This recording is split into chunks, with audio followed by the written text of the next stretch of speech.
नमस्कार आदित्य जी, बहुत बहुत स्वागत है आपका। नमस्कार और मुझे वापस अपने चैनल में बुलाने के लिए बहुत बहुत धन्यवाद। आपके दर्शकों को प्रणाम। आदित्य जी, ये जो ऐलान किया गया है अमेरिका की तरफ से कि भारत पर हमने वो 25% टैरिफ या 50% टैरिफ नहीं लगाया था, ये सैंक्शंस है भारत पर। इसका ऐलान अब जाकर क्यों किया जा रहा है, जब एक तरह से यूक्रेन और रूस के बीच में युद्ध रोकने की कोशिशों पर ट्रंप नाकाम हो गए? देखिए, कैरोलिन लेविट करके जो उनकी जो प्रेस सेक्रेटरी है, बहुत बड़बोली है। तो अंदर जो प्रेस सेक्रेटरी है, लेकिन जो अंदर जो डिस्कशंस होता है उसके मुंह से निकल गया। तो अंदर जो डिस्कशंस होता है, तो अंदर सैंक्शंस की बात हो रही है, स्कॉट बेसेंट के द्वारा, पीटर नवारो के द्वारा, और फिर आपके बड़े चहेते आपके जो स्कॉट बेसेंट भी है और साथ में लेटनिक, तीनों के द्वारा। तो जो अंदर की बात वो बाहर आ गई प्रेस कॉन्फ्रेंस में, सैंक्शंस लगाए प्रेसिडेंट ने। अमेरिकन को बड़ा अच्छा लगता है, थोड़ा सा उनका मानसिकता होती है अपने लोगों को दिखाने के लिए कि हम अभी भी सुपर पावर है, हम सैंक्शन लगा सकते हैं। उनके अंदर ये मानसिकता है कि अगर अमेरिका नहीं होगा तो भारत गरीब पड़ जाएगा। अभी भी वो सोचते हैं कि सफेरों की दुनिया है, बहुत गरीबी है भारत में, Bharat can not afford anything, ये सोचते हैं। इसीलिए डेड इकोनॉमी बोला था ट्रम्प ने। तो जब ट्रम्प ये प्रॉब्लम इनकी टेक्स्ट बुक्स का है और रियलिटी से बहुत दूर है, क्योंकि इनकी मीडिया जो है पूरी की पूरी प्रोपेगेंडा मीडिया है। मतलब कि वो सिर्फ, देखिए, पूरी मीडिया में एंग्लो सैक्सन भरे पड़े हैं। कौन सा इंडियन दिखता है? एक मनु दिखता है और एक और पहले संजय गुप्ता आते थे डॉक्टर, वो दिखते थे। बट सारे के सारे तो व्हाइट गाइज हैं, एंग्लो सैक्सन से। और कुछ इधर उधर के लोग लेकर आ जाते हैं, ब्राउन और black, to balance the colour. ये स्ट्रेटेजी होता है, balance the colour on the screen. It's a totally racist media. और उसका एक ही काम है, प्रोपेगेंडा को बढ़ा के रखना, इंक्लूडिंग टकर कार्लसन। तो उसकी वजह से बेचारे अमेरिकन, जो एंग्लो सैक्सन अमेरिकन से बेवकूफ रह जाते हैं। All of them are not like that. बड़े स्मार्ट लोग भी है, मैं जानता हूँ, पर्सनली जानता हूँ लोग, लेकिन मेजोरिटी आर इन प्रोपेगेंडा, किसी को पड़ी नहीं है। मतलब अमेरिकन सिस्टम में अमेरिकन को इतना बिजी रखो जॉब्स में और वर्क में, तो they are the resource for the elite class. ये एक्चुअल कास्ट सिस्टम है, रियल कास्ट सिस्टम है। अगर भारत के लोग कंप्लेन करते हैं ना, तो मैं अपनी बुक से समझाता हूँ, ये असली कास्ट सिस्टम है। The rich become richer, the poor become poorer. कभी आपने अमेरिका में सुना नहीं कि उन्होंने, अमेरिका की पॉवर्टी रेट है 21%, 21%। भारत की पॉवर्टी रेट है 9% to 11%।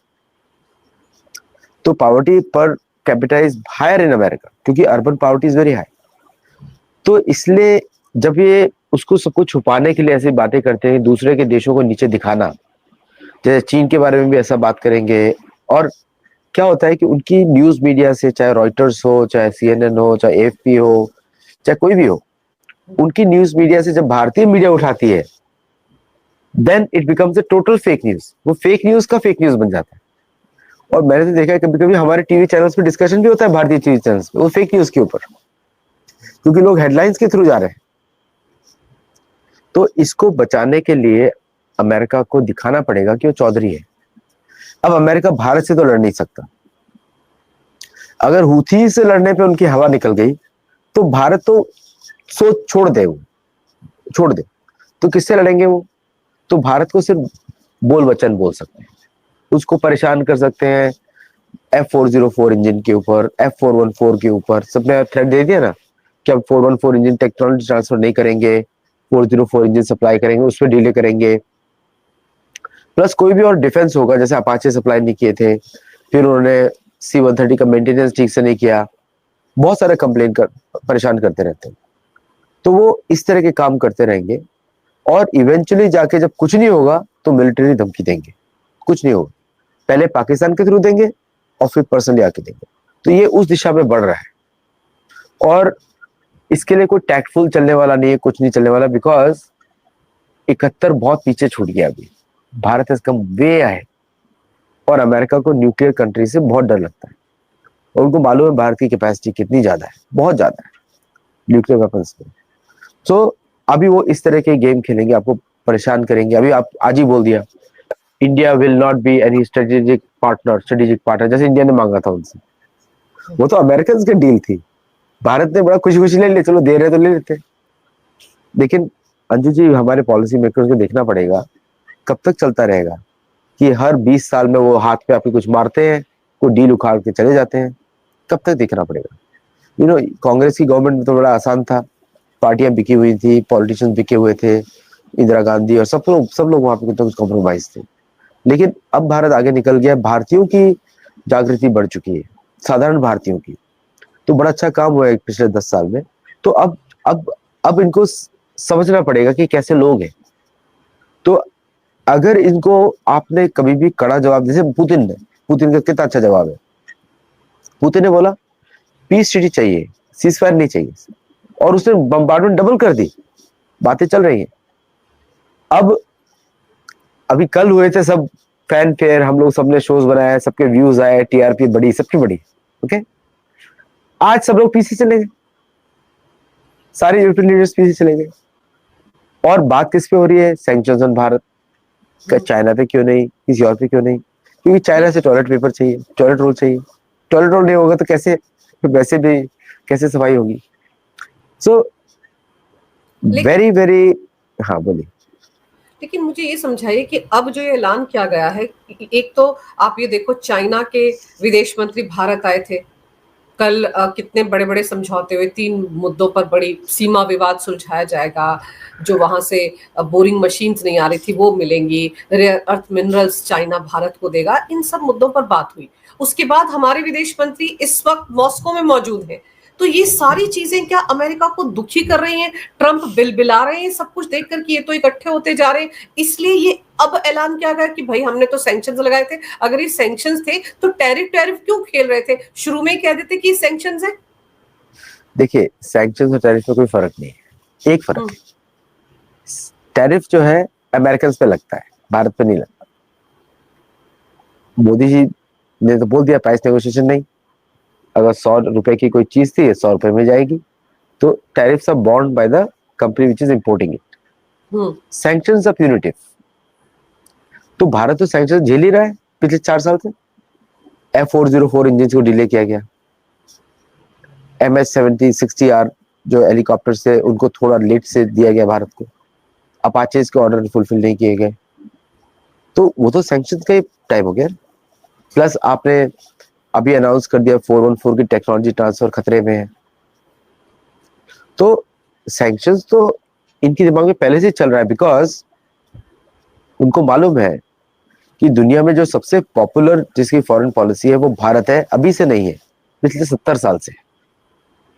कंसिस्टेंट फॉरेन पॉलिसी, अगर वो बदलती है तो कंसिस्टेंटली बदलती है। अगर मोदी जी ने बदला है तो अगले अभी ऐसी चलेगी, ये बदलने वाली नहीं है। तो उनको डर चीन से नहीं है, क्योंकि चीन से वो कंट्रोल कर सकते हैं। रशिया से डर है क्योंकि रशिया उनको मिलिटरीली मात दे सकता है। भारत से डर है क्योंकि भारत फ्यूचर में मिलिट्री पावर बनने जा रहा है, कि उसके प्लान्स इस तरह के हैं कि it has grown so much कि अब इंडियन ओशन रीजन में यूएस नेवी की जरूरत ही नहीं है किसी को। तो they are literally looking at India's growth. Plus आप देखिए, उन्होंने लगाए सैंक्शंस का बात किया, और भारत ने 200 प्लेन का ऑर्डर दे दिया तेजस का, लेकिन इंजन तो अमेरिकन है, तो प्लेन सारे डिले होंगे। इसको बोलते हैं सैंक्शंस, प्यूनिटिव रहते हैं, कि वो भारत के ऊपर है, उनके ऊपर नहीं है। टैरिफ्स अमेरिकन के ऊपर है, भारत के ऊपर नहीं है। तो टैरिफ की बात करते करते ये बेवकूफ हो गए, जैसा उनका दिमाग ठनका कि भाई ये तो हमारे नुकसान कर रहे हैं, अब सैंक्शंस की बात करनी चाहिए ताकि इंडियंस को समझ में आए। तो बोलते हैं ना, मुंगेरी लाल के हसीन सपने, ऐसे ही चल रहा है। तो इसका आउटकम क्या आने वाला है, बड़ा सुंदर है। 98 के बाद भारत और इंडिपेंडेंट हुआ। 71 के बाद भारत ने 74 में न्यूक्लियर एक्सप्लोजन किए। वो अमेरिका के लिए थे, दूसरों के लिए नहीं थे, अमेरिका के लिए थे। बात चाहे हम जो भी बोलते हैं पाकिस्तान, और सबको पता है पाकिस्तान के पीछे कौन है, लेकिन वो अमेरिकन के लिए थे। तो उसके बाद से तो हैंड्स ऑफ पॉलिसी हो गया, नहीं करना है कुछ भी। 98 के बाद डर के और भी पीछे हो गए। अब तो कुछ और ही बात हो रही है। अब तो अग्नि 5, अग्नि 6, MIRV,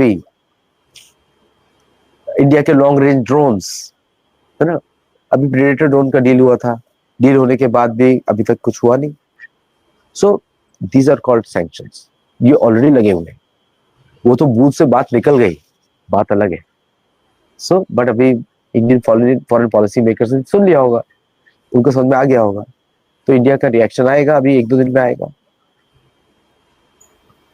पर ये आप सोचिए कि जो भी भारत उनसे हथियार चाह रहा था, जो स्ट्रेटेजिकल ट्रांसफर की बात हो रही थी, वो सब कुछ जानबूझकर आप ये कह रहे हैं कि एक सैंक्शन की नीति के तहत डिले किया जा रहा था, ताकि Yes. उसका खर्चा भारत पर पड़े, क्योंकि भारत तो पैसा दे चुका था, भारत तो सिर्फ इंतजार कर रहा था। तो वो सब कुछ भी सैंक्शन के तहत ही हो रहा था, मतलब ढके छुपे तरीके से सैंक्शन ही झेलता आ रहा है भारत, अगर उनको हथियार टाइम पर नहीं मिल रहे।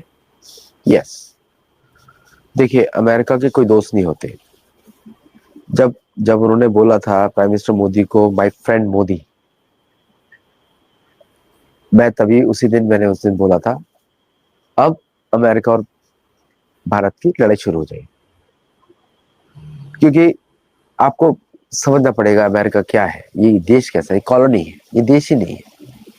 यहाँ के मूल निवासी तो नेटिव अमेरिकन, जिसका मैं एम्बेसडर हूँ, नेटिव अमेरिकन अपाचे नेशन का एम्बेसडर हूँ। तो ये तो मूल निवासी है, जो यहाँ के मूल निवासी हैं, उनको तो पीने का भी पानी नहीं है, बिजली भी नहीं है। अमेरिका की हम बड़ी बात करते हैं, बड़ी बड़ी रोड्स दिखाते हैं, कार्स दिखाते हैं, बट ये तो अमेरिका किसी ने देखा ही नहीं भारत में। भारत मीडिया में कभी दिखाया नहीं किया आज तक।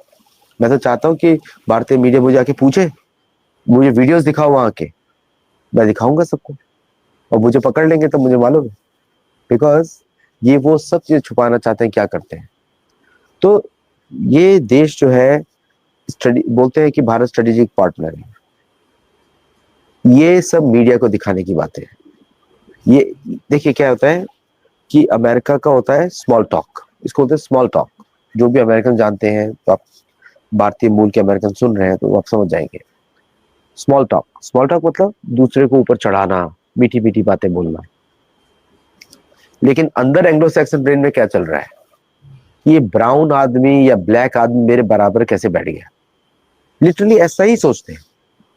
वो शुरू में आपको पता नहीं लगेगा, बट 20 मीटिंग में पता लग जाएगा, 10 मीटिंग में पता, क्योंकि वो धीरे धीरे उसे उतरना शुरू हो जाता है। तो strategic partner from the American perspective Bharat कभी था ही नहीं। अमेरिका का एक ही रिलेशन होता है, either you are an ally of America और यू आर नोबडी। फ्रेंडशिप तो वो यूके से भी नहीं करते, फॉरगेट अबाउट अदर पीपल। तो assumptions बहुत गलत है। देखिए हम लोग भारतीय तरीके से सोचते हैं, धर्म भरा पड़ा है हमारे भारतीय सोच में। ये वैसा नहीं सोच रहा है, ये सोच रहा है तो उसको आपके साथ क्लोजनेस दिखा के कुछ बेनिफिट उठाना है डील का। यूरोपियन समझते हैं इनको, तो वो भी ऐसे बिहेव करते हैं, मीठी मीठी बातें करनी, सब स्कूल बॉय के जैसे सामने बैठ गए, सुना ध्यान से, बस क्लास खत्म हुई, चलो अब अपना काम करते हैं, ऐसे दे वर्क लाइक दैट। तो once you understand them you never make a mistake. लेकिन अब आपको लग रहा है कि हालात और बिगड़ेंगे, मतलब टैरिफ के बाद, सैंक्शंस आने के बाद भारत और अमेरिका के रिश्ते दोबारा से थोड़े ठीक होने की दिशा में, अब आपको लगता है कि ना के बराबर काम होगा, हालात और खराब होंगे, क्योंकि भारत अपने स्टैंड से टस से मस नहीं हो रहा है, और वो चाह रहे हैं कि डेयरी प्रोडक्ट्स के लिए खोल दिया जाए, एग्रीकल्चर प्रोडक्ट्स के लिए भारत अपना मार्केट खोल दे, वो नहीं हो रहा है। तो अब दोनों के बीच में टेंशन और बढ़ेगी, कम नहीं होगी। देखिए अगर इस टेंशन को हटाना है ना, हेनरी किसिंगर का जो टिप है उसको याद रखिए, to be an America's friend to enemy is not good, but to be a friend is fatal. Bharat को बोलना चाहिए तुम चाहे कुछ भी करो, I don't care, America doesn't exist for me. वो एटीट्यूड रख के चलना पड़ेगा। कब तक कोई देश झेलता रहेगा, 4 साल ये 4 साल वो, मतलब लंगूरों के जैसे उछल रहे हैं और हम लोग इसको रिएक्ट करते रहेंगे। तो Bharat should stop trying to be a friend of America और एलाई, मतलब जस्ट इग्नोर देम, वो अपने आप ही लाइन पे आ जाएंगे। वो सैंक्शन लगाते हैं, आप उनके ऊपर लगा दीजिए। एक बार भारतीय फॉरेन मिनिस्टर डिक्लेयर कर दे, राजनाथ सिंह बोल रहे हैं no more American engines, we destroy, stop the deal. रगड़ के ट्रम्प आएगा इंडिया। वो तो इसलिए उछल रहे हैं क्योंकि उनको मागा के डोनर्स को दिखाना है कितने स्ट्रांग है हम लोग, इसलिए उछल रहे हैं। The day India says we don't care about America, they will become UK, वैसे बिहेव करेंगे। तो अभी उनको, अभी हम लोगों ने उनको बहुत सिर पे चढ़ाया हुआ है। पर आप देखो कि वहां के बहुत सारे लोग क्या कह रहे हैं कि जब यूक्रेन और रशिया का वॉर नहीं था उससे पहले 1% ऑयल खरीदता था भारत रूस से, लेकिन जब से वॉर चल रहा है 42% हो गया है, वहां से खरीदा जा रहा है। इसीलिए यूक्रेन के वॉर में भारत जो है वो रूस की मदद कर रहा है और ये रुकना चाहिए। दर्द उनको इसी बात का है, ये नहीं नजर आ रहा कि चाइना भी खरीदता है, खुद भी खरीदते, ये नजर नहीं आ रहा, लेकिन भारत क्यों खरीदता है? मतलब मुझे ऐसा लग रहा है आदित्य जी कि दर्द यही है कि वॉर रुक क्यों नहीं रहा है और मुझको भारत रिकमेंड क्यों नहीं कर रहा कि मुझको नोबेल पीस प्राइज मिल जाए। देखिए आपको, देखिए भारत ने तो उत्तर दिया है, ऑलरेडी दिया है। 42% जो भारत ने इंक्रीज किया है वो किसको जा रहे थे? आपको जा रहा है ना, अमेरिका को बेच रहा है ना Bharat. Bharat is one of the largest exporters of oil now today, and to America and to Europe. जा तो आपको ही रहा है, आपकी वजह से बढ़ा है। खरीद कौन रहा है भारत से? आप लोग खरीद रहे हैं। अब ये हो गया लॉजिकल आंसर्स। अब बेवकूफों को लॉजिकल आंसर्स तो नहीं देंगे। बेवकूफों को ये बोलेंगे ठीक है तुमने सैंक्शंस लगाया है, we accept, we put sanctions on you, let's work on it. बस दोनों में बात सुलझ जाएगी। और मोदी जी का यही रिस्पॉन्स रहेगा। मोदी जी को मालूम है तो मोदी जी खड़े हुए, तो भारत के फार्मर्स भी भारत के मोदी जी के साथ जुड़ गए। तो it's a fantastic opportunity to unite the country for upcoming war. तो खड़े हो जाओ। वो गीदड़ भपकी दे रहा है। जो देश हूथी रेबल से नहीं लड़ सकता, जिसके पास मिसाइल तक नहीं है, 62 तो मिसाइल है टोटल, कैसे लड़ोगे भारत से? टोटल 62 मिसाइल्स बनाते हो एक साल में, और अगर कोई लड़ाई शुरू हुई तो 100 पे एक साथ चली जाएंगी। तो किससे लड़ोगे भाई? वो जो अपनी टोमाहोक मिसाइल से लड़ोगे, उसको तो भारत गिराता रहेगा ड्रोन्स के थ्रू, इधर के थ्रू उधर के थ्रू। कैसे लड़ोगे? क्या आपका कोई प्लेन घुस पाएगा भारतीय एयर स्पेस में? तो गीदड़ भपकी है। एक बार थोड़ा भारत खड़ा होके आंखों में आंखें डाल के बात करे, एक बार झुक जाएंगे लोग। द पॉइंट इज, ये जो दिशा चल रही है कुछ सालों में, ये स्मॉल मिलिट्री कॉन्फ्रंटेशन की तरफ बढ़ रही है इवेंचुअली, क्योंकि वो होना जरूरी है। अगर भारत को as a super power emerge करना है, करेगा ही भारत, तो नेचुरली करेगा। बहुत सालों पहले जयशंकर जी का स्टेटमेंट था कि अगर हम कुछ भी ना करें तब भी हम विश्व की सबसे बड़ी इकोनॉमी बन जाएंगे। अगर कुछ भी ना करें तब भी, क्योंकि हमारी पॉपुलेशन का कंजम्पशन बढ़ता ही रहेगा।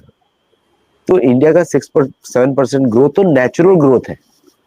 अभी कोई एक्स्ट्राऑर्डिनरी ग्रोथ हमने कुछ किया नहीं है, हमने पॉलिसीज रिलैक्स की है। सपोज हमने इन्वेस्टमेंट शुरू कर दिया भारत में, भारतीय गवर्नमेंट ने, तो हो जाएगा। अब जैसे आपको मैं एक और उदाहरण देता हूं, अमेरिका की कोई भी कंपनी प्राइवेट नहीं होती, शायद आपके दर्शकों को शॉक लगेगा। सारी कंपनीज में सीआईए या सेंट्रल गवर्नमेंट का इन्वॉल्वमेंट होता है, इंक्लूडिंग इंटेल। इंटेल में 10% स्टेक खरीद दिया चिप्स के लिए। So any company in the US can be is an American asset, और that gives them tremendous power, क्योंकि पूरी 1.4 billion Indians are on American social media, है ना। आप भी सोशल उसी पर हैं, बाकी सब लोग भी उसी पे रहते हैं, बड़े बड़े पॉलिटिशियन बात करते हैं उसी के ऊपर। That creates a big power for them, informational power. ये हमने भारत को मुट्ठी के अंदर करके रखा हुआ है। जब मर्जी ऑफ कर देंगे, गवर्नमेंट के ऊपर प्रेशर पड़ जाएगा, हाहाकार मच जाएगा ना। फेसबुक बंद हो गया तो, यूट्यूब बंद हो गया तो हाहाकार मच जाएगा भारत में। लेकिन पीएम मोदी ने कहा था ना कि ये सारे प्लेटफॉर्म्स हमारे क्यों नहीं हो सकते, हम क्यों नहीं बना सकते? ये बात भी तो उन्होंने रिसेंटली कही है, शायद इसी तरफ इशारा था। मैं तो पिछले 2015 में मेरा पहला आर्टिकल था संडे गार्जियन लाइव में, पहला आर्टिकल था 2015 में, लोग सर्च कर सकते हैं मेरे नाम पर।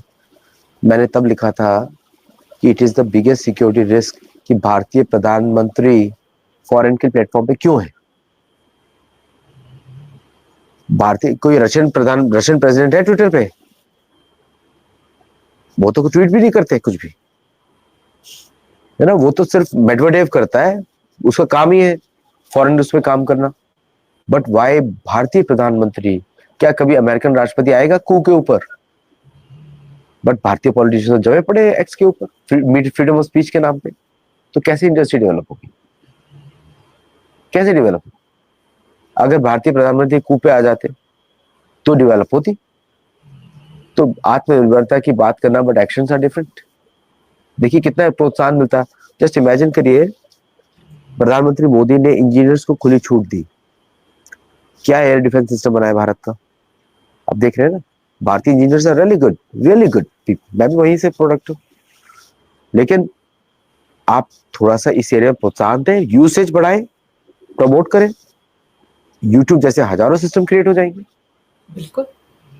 ओके, तो एक बार वो तो गवर्नमेंट को देखना पड़ेगा कि आप सिर्फ बात करते रहेंगे या कुछ अपनी तरफ से भी कुछ करेंगे, एक्शंस। सिंपल सा चीज है, सोशल मीडिया बदल दें। बड़ी बड़ी बातें कर रहे थे सब लोग, मैं क्रिटिसाइज नहीं कर रहा हूँ, मैं बहुत छोटा व्यक्ति हूँ, क्रिटिसाइज नहीं कर रहा हूँ किसी को भी, बट मैं एक इंडिपेंडेंट ऑथर्स व्यू पॉइंट रख रहा हूँ कि आत्मनिर्भरता तो छोटी चीज शुरू होती है, करछी से शुरू होगी, प्रेशर कुकर से शुरू होगी। सोशल मीडिया तो टेक्नोलॉजी वर्ल्ड में बहुत छोटी चीज है, अगर वहां पे अगर भारत का पब्लिक अपने सोशल मीडिया प्लेटफॉर्म पे होगा, जिसको भारत के पॉलिटिशियंस, एक्टर्स, जो सेलिब्रिटीज हैं वो इंडोर्स करेंगे, तब आपको सुरक्षा बढ़ेगी। अभी तो आपका सारा डेटा अमेरिकन के हाथ में, इसीलिए चिल्ला रहे हैं वो चीख चीख के, हम तुम्हारे को बंद कर देंगे। अभी नायरा पे माइक्रोसॉफ्ट ऑफिस ने कॉन्ट्रैक्ट होने के बावजूद बंद कर पैन लगाया माइक्रोसॉफ्ट ऑफिस में। वो परफेक्ट अपॉर्चुनिटी था पूरे माइक्रोसॉफ्ट को बाहर निकाल देने का भारत से। ऐसे ही काम होता है ना।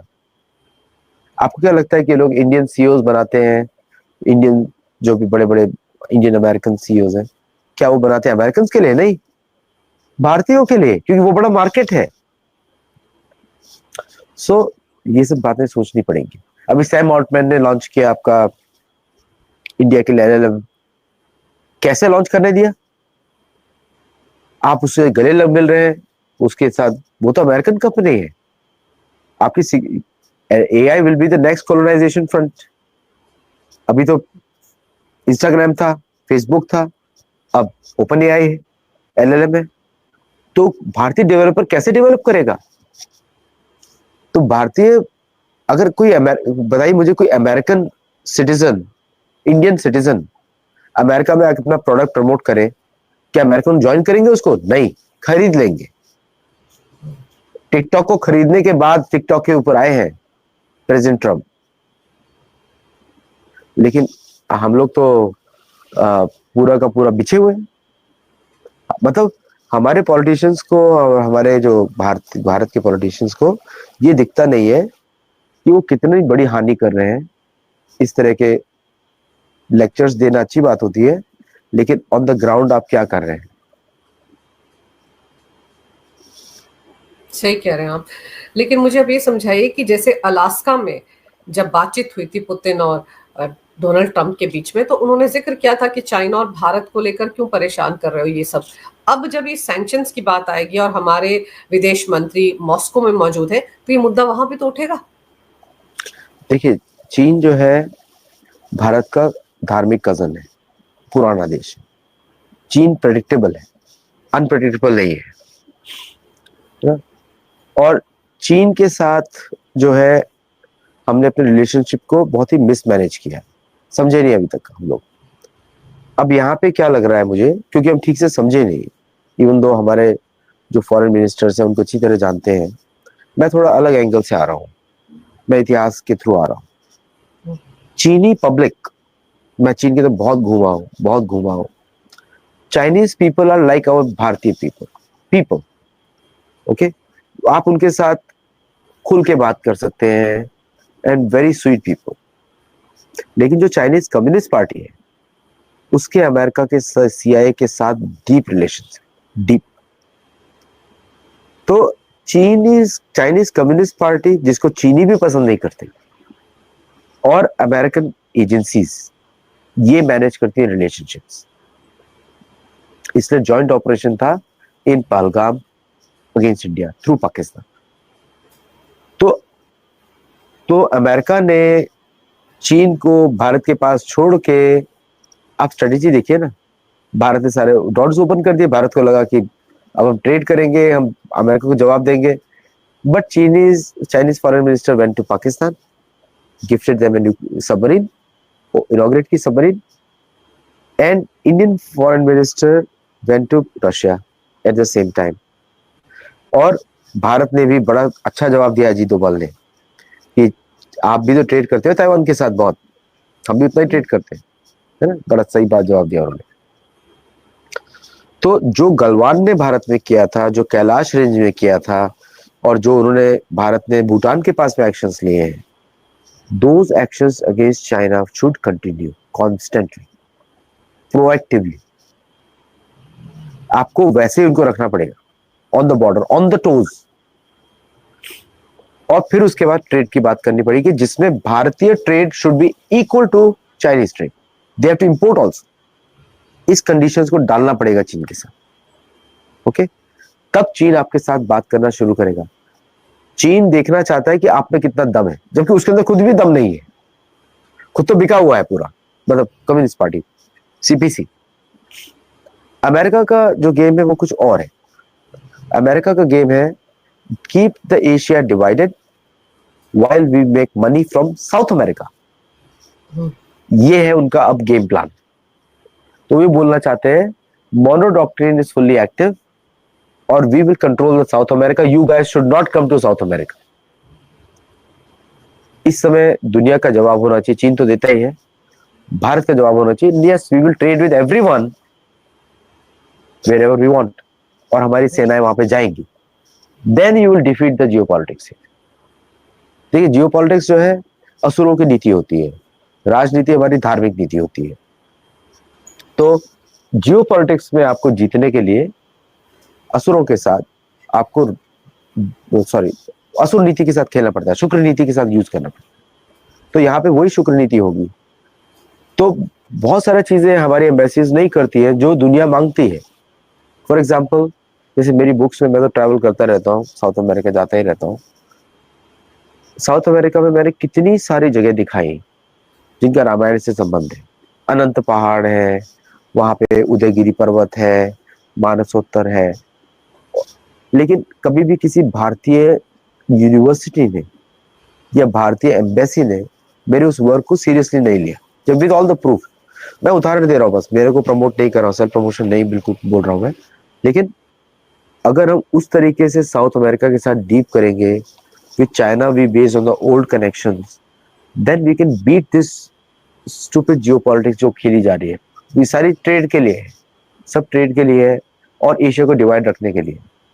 तो there is a lot more things need to be done. Game कुछ और है। गेम क्या है कि किसी भी तरीके से एशिया के गुड्स वेस्ट की तरफ फ्री में आए, जैसे पहले ले रहे थे रिजर्व करेंसी, और वेस्ट के इधर आए गोल्ड में या पैसे में आए। सो ये गेम है और उसमें उनके पिट्ठू भी है, जैसे पाकिस्तान है।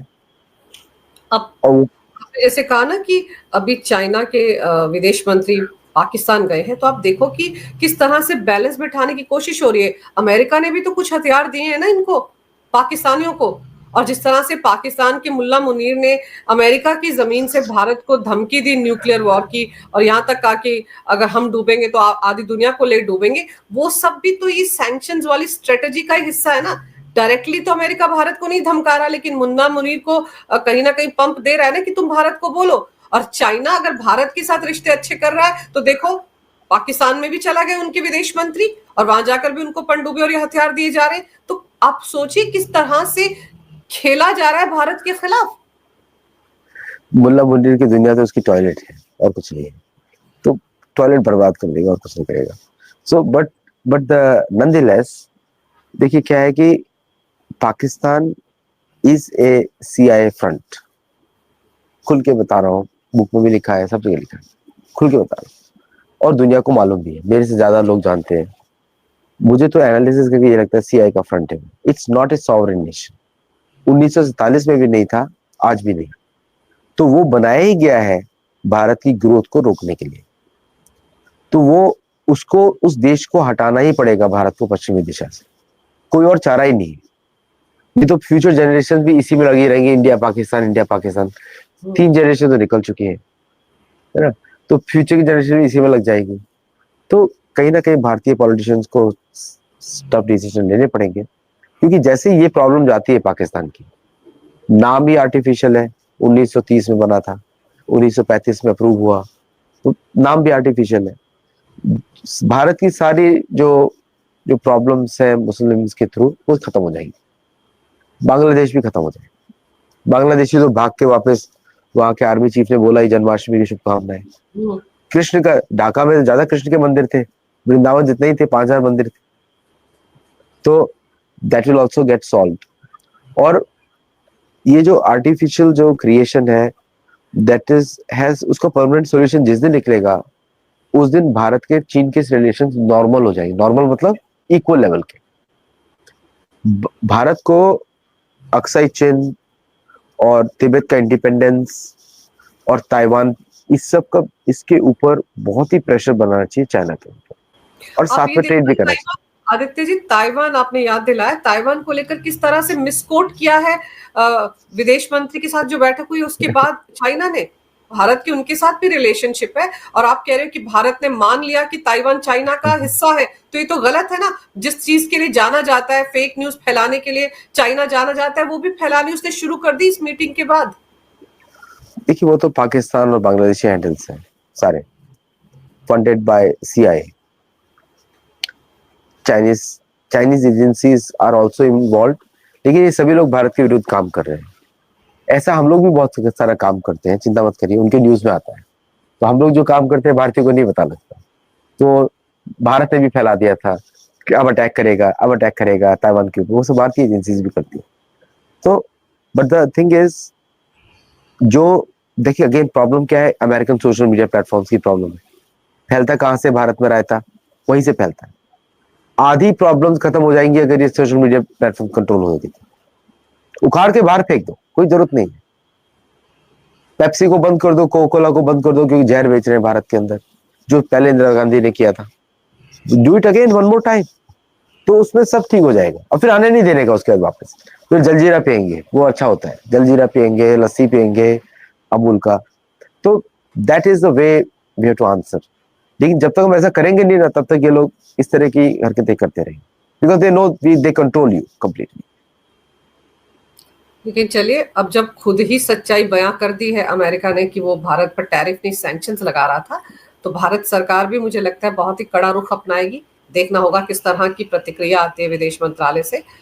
लेकिन आपने इस बारे में जो विस्तार से जानकारी मेरे दर्शकों को दी, बहुत ही गहराई से समझाया कि किस तरह से अमेरिका काम करता है, कैसे CIA काम करती है और कैसे चाइना भी इस काम में लगा हुआ है। और एक तरफ चाइना के विदेश मंत्री भारत आते हैं और उसके तुरंत बाद पाकिस्तान पहुंच जाते हैं। ये सब कुछ एक तरह से भारत जो विश्व गुरु बनकर उभर रहा है उसके इर्द गिर्द मुसीबतें खड़ी करने की दिशा में एक काम किया जा रहा है। लेकिन मुझे उम्मीद है कि भारत बड़ा करारा जवाब देगा। जैसे आप सजेस्ट कर रहे हैं, बहुत सारी चीजों को रोका जा सकता है। लगता है भारत के तेवर इस वक्त बहुत सख्त है और ऐसा ही कुछ बड़ा होने वाला है। आपने समय निकालकर इस विषय पर बहुत ही अहम जानकारी मेरे दर्शकों को दिया। आदित्य जी, आपका बहुत बहुत धन्यवाद। नमस्कार। भारत माता की जय हो। वंदे मातरम। जय श्री राम। जय श्री राम। भारत माता की जय। वंदे मातरम।